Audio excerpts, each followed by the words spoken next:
எல்லாருக்கும் வணக்கம். இன்றைக்கி நம்ம செட்டிநாடு சமையலில் என்ன பார்க்க போகிறோம்னா, அதாவது மோர் குழம்பு தான் செய்ய போகிறேன். ஏற்கனவே நம்ம வீடியோவில் மோர் குழம்பு செஞ்சு நான் வீடியோ போட்டிருக்கிறேன். அது ஒரு விதமான மோர் குழம்பு. இன்றைக்கி அதாவது வெள்ளை பூசணிக்காவும் மேரக்காவும் வச்சு ஒரு மோர் குழம்பு தான் செய்ய போகிறேன். இது ஒரு விதமாக, இதுவும் நல்லாயிருக்கும். இது வந்து ரொம்ப சிம்பிளாக ஈஸியாக செய்யலாம். ரெண்டாவது, இப்போ வந்து வெயில் காலத்துக்கு இந்த மாதிரி வெறும் மோராக கொடுக்குறதுக்கு இந்த மாதிரி நீங்கள் செஞ்சு கொடுத்தீங்கன்னா எல்லாருமே நல்லா விரும்பி சாப்பிடுவாங்க. குழந்தைங்கள்லேருந்து பெரியவங்கலேருந்து எல்லாரும் சாப்பிட்டுக்குவாங்க. இன்றைக்கி அது வெள்ளை பூசணிக்காவும் மேரக்காவும் வச்சு மோர் குழம்பு தான் பார்க்க போகிறோம். வாங்க, அதுக்கு தேவையான பொருட்கள் என்னென்னா, அது எப்படி செய்கிறது அப்படிங்கிறத வீடியோக்குள்ள போய் பார்க்கலாம்.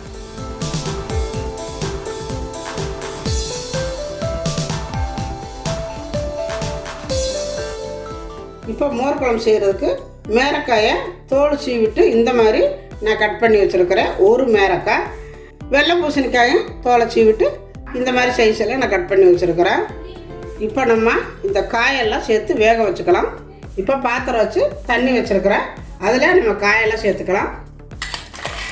வெள்ளை பூசணிக்காய் விதை இல்லாமல் எடுத்துக்கணும். வெள்ளை பூசணிக்காவை, மேரக்காய், கொஞ்சமாக உப்பு, இதை நல்லா கிண்டி விட்டுட்டு மூடி வச்சுக்கலாம். மூடி வச்சு இது வேகட்டும். அதுக்குள்ளே நம்ம இதுக்கு தேவையான மசாலா அரைச்சிக்கலாம். இப்போ மசாலா அரைக்கிறதுக்கு மிக்ஸி சார் எடுத்து வச்சுருக்கிறேன். ஒரு மூடி தேங்காய் எடுத்து கட் பண்ணி வச்சுருக்கிறேன். அதை சேர்த்துக்கலாம். ஒரு 3 பச்சை மிளகாய், கொஞ்சமாக இஞ்சி போட்டுக்கோங்க. நிறைய இஞ்சி சேர்த்திங்கன்னா நல்லா இருக்காது. இந்த அளவு தான் இஞ்சி போட்டுக்கணும். அதையும் சேர்த்துக்கலாம். இந்த அளவு கடல் பருப்பு எடுத்து ஊற வச்சுருக்கிறேன். இப்போ இதையும் சேர்த்துக்கலாம். இது கெட்டிக்காகத்தான். இதையும் சேர்த்துக்கலாம். 1 ஸ்பூன் அளவு சீரகம், 6 சின்ன வெங்காயம், இதெல்லாம் போட்டு நல்லா அரைச்சிக்கலாம். இப்போ இதை அரைச்சாச்சு. இந்த மாதிரி நல்லா நைஸாக அரைச்சிக்கணும் பாருங்கள். இப்போ இதை நம்ம வேகிற காயோடவே சேர்த்து வேக வைக்கணும். அப்போ தான் நம்ம அரைச்சிருக்கிற அந்த மசாலா எல்லாம் பச்சை வாசம் போகும். ஊற்றிட்டு நல்லா கிண்டி விட்டுக்கோங்க. இப்போ இதில் கொஞ்சம் மஞ்சத்தூள் போட்டுக்கலாம். கொஞ்சமாக மஞ்சத்தூள், நிறைய வேண்டாம். இப்போ நம்ம மிக்ஸி சாரை கழுவி தண்ணியை சேர்த்துக்கலாம். இப்போ இது நல்லா வேகட்டும். மூடி வச்சிடலாம். அப்போ கிண்டி விட்டுக்கோங்க. இது இப்போ காயெல்லாம் நல்லா வெந்துருச்சு. வெந்ததுக்கு அப்புறம் தான் தக்காளியை போடணும். இது தக்காளி, ஒரு தக்காளி கட் பண்ணி வச்சுருக்கிறேன். நல்லா பெருசாக அதை போட்டுக்கலாம். இப்போ இது வேகட்டும். இப்போ மோர் குழம்புக்கு 1/2 லிட்டர் தயிர் எடுத்துருக்கிறேன். இப்போ இதை மிக்சியில் போட்டு ஒரு அடி அடிச்சுக்கணும். அடித்தா தான் நல்லாயிருக்கும். இப்போ அடிச்சுக்கலாம். கெட்டி தயிர் இப்போ அடித்து எடுத்தாச்சு. இப்போ கிண்டி விட்டுட்டு இதில் நம்ம அடித்து வச்சுருக்கிற இந்த தயிரை சேர்த்துக்கலாம். தயிரை சேர்த்து ரொம்ப நேரம் கொதிக்க விடக்கூடாது. இது கொதிக்கவே கூடாது. அவ்வளவுதான். தயிரை ஊற்றுறது நம்ம இறக்கிடணும். இப்போ இதை நம்ம இறக்கி வச்சிடலாம். வடைச்சட்டி வச்சுருக்கிற தாளிக்கிறதுக்கு இதுக்கு தேங்காய் எண்ணெய் தான் விடணும். இப்போ தேங்காய் எண்ணெய் விட்டுக்கலாம்.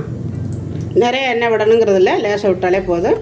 இப்போ எண்ணெய் காஞ்சது கொஞ்சம் போல் கடுகு, 1 ஸ்பூனு உளுந்தம்பருப்பு, 1/4 ஸ்பூனு கடலைப்பருப்பு, இது கூடவே 2 வரமிளகாய், 3 மோர் மிளகாய், ரொம்ப நல்லாயிருக்கும்.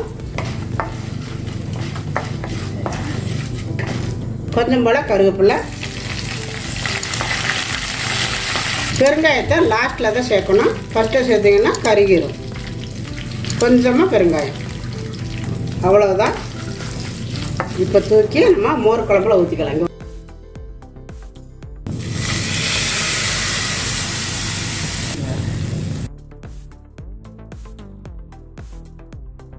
இப்போ இதில் கொஞ்சம் போல் கொத்தமல்லி தழை, அவ்வளவுதான். நம்மளுடைய மோர் குழம்பு சூப்பராக ரெடி ஆயிடுச்சு. இந்த மோர் குழம்புக்கு மோர் மிளகா போட்டு தாளித்து பாருங்கள், ரொம்ப அருமையாக இருக்கும்.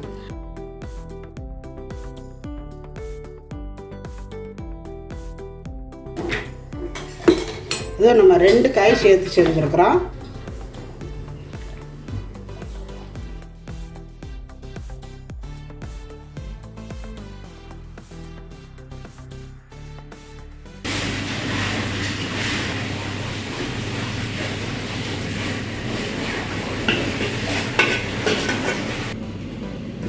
இப்போ நம்ம மோர் குழம்பு சூப்பராக ரெடி ஆயிடுச்சு. ரொம்ப நல்லா வந்திருக்குது. இந்த மோர் குழம்புக்கு ஸ்பெஷலே வந்து அந்த தக்காளியை வந்து கட் பண்ணி போடணும். ரெண்டாவது மோர் மிளகா போட்டு தாளிச்சிங்கன்னா ரொம்ப நல்லாயிருக்கும். அந்த தேங்காய் எண்ணெய், மோர் மிளகா, தக்காளி எல்லாம் சேர்ந்து ரொம்ப நல்லாயிருக்கும். இதுக்கு வந்து காய் வெண்டைக்காய் போடலாம், பூசணிக்காய் போடலாம், வெள்ளை பூசணிக்காய், மஞ்சள் பூசணிக்காய், வெள்ளரிக்காய், இந்த மாதிரி முள்ளங்கி எல்லாமே போடலாம். ரொம்ப நல்லாயிருக்கும். இந்த மோர் குழம்புக்கு இன்னொன்று என்னென்னு கேட்டிங்கன்னா, தயிரை வந்து நல்லா கெட்டி தயிரை அடித்து ஊற்றினோடனே இறக்கிடுங்க. சில பேர் வந்து நுரக்கட்டை ஒட்டி இறக்கணும்பாங்க. இது மாதிரி நீங்கள் செஞ்சு பாருங்கள் ஒரு வாட்டி. ரொம்ப நல்லாயிருக்கும். நுரக்கட்டை விடாமல் ஊற்றினோடனே இறக்கிட்டிங்கன்னா ரொம்ப நல்லாயிருக்கும். இது வந்து நாங்கள் வீட்டிலே போட்டது அரிசி வத்தல்.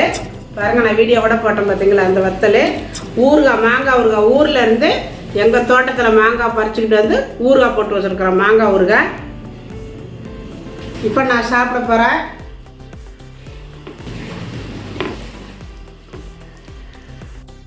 இதே மாதிரி நீங்கள் செஞ்சு பாருங்கள். செஞ்சு பார்த்துட்டு எப்படி வந்துங்கிறத எனக்கு கமெண்ட்டில் சொல்லுங்கள். இந்த வீடியோ பிடிச்சிருந்தா லைக் பண்ணுங்கள், ஷேர் பண்ணுங்கள். செட்டிநாடு சமையலுக்கு சப்ஸ்கிரைப் பண்ணுங்கள். நன்றி. வாழ்க வளமுடன்.